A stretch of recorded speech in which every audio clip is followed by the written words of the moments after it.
All right, if you have ever potted a plant, I guarantee you've heard this rule. It's one of those things that gets passed down from gardener to gardener, and it feels like it's written in stone. But what if that golden rule isn't just a little off? What if it's actually harming your plants? You know exactly what I'm talking about, right? A handful of pebbles, maybe some broken terracotta shards right at the bottom of the container. And the logic, I mean, it seems totally sound. You create this little space for extra water to escape, and you prevent the dreaded root rot. Seems simple enough. But here's the thing. What if that so-called helpful layer is a complete myth? What if, instead of helping, that gravel is actually doing the opposite, pushing the water level up and creating the exact soggy mess you were trying to avoid? Yeah, let's dig into that. To really get why this happens, we have to look at the physics that are going on inside your plant pot. And it all comes down to this really fascinating concept that soil scientists have known about for a long time, something called the perched water table. So here's the key thing to understand. After you water a plant and you let it drain completely, there is always a layer of totally saturated, soaking wet soil that stays right at the bottom of the pot. That is the perched water table. And it's a totally natural thing that happens in every single container, no matter what. So why doesn't all the water just run out the bottom? Well, it's because you've got two different forces having a bit of a war in your pot. On one side, you've got gravity, obviously pulling water down. But on the other, you have something called capillary action.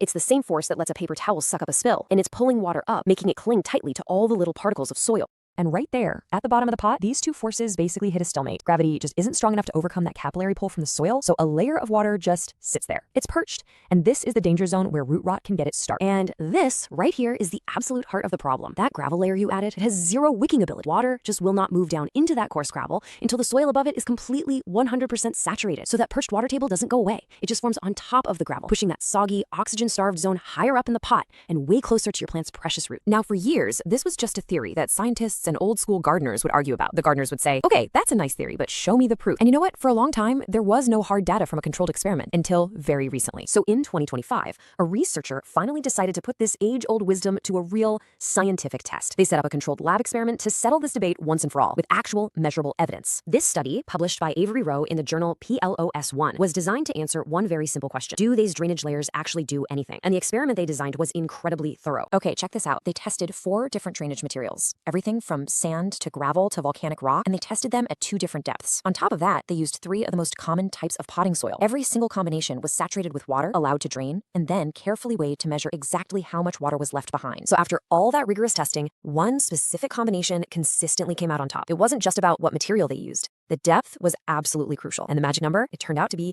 a 60mm layer. But here's the big surprise. It wasn't gravel. It was a 60mm layer of coarse sand that turned out to be the most effective material for reducing how much water the pot held onto, especially in those common peat-based, lawnless mixes that so many of us buy at the store. So let's just bust some myths right here with the actual facts. Myth number 1, gravel is the best thing for drainage. Well, the fact is, this study proved coarse sand is actually more effective. And what about myth number 2? Any drainage layer is bad because it raises the water table. Well, surprise, the study found that most of the layers they tested actually decreased the total water retention. So the old theory wasn't quite right. Okay, so what's the big takeaway here? While a very specific layer of sand can help in some cases, there is a much better and more effective way to make sure your plants have healthy, happy roots. And it has nothing to do with what you put at the bottom of the pot. The real secret is to stop thinking about drainage as just a layer. You need to start thinking about it as a property of the entire soil mix. The goal is to create a potting mix that has fantastic aeration from the top all the way to the bottom. And how do you do that? You mix amendments throughout your soil. Things like perlite, pumice, or bits of orchid bark. These materials create tons of tiny little air pockets. They break up that dense soil and allow water to drain much more freely,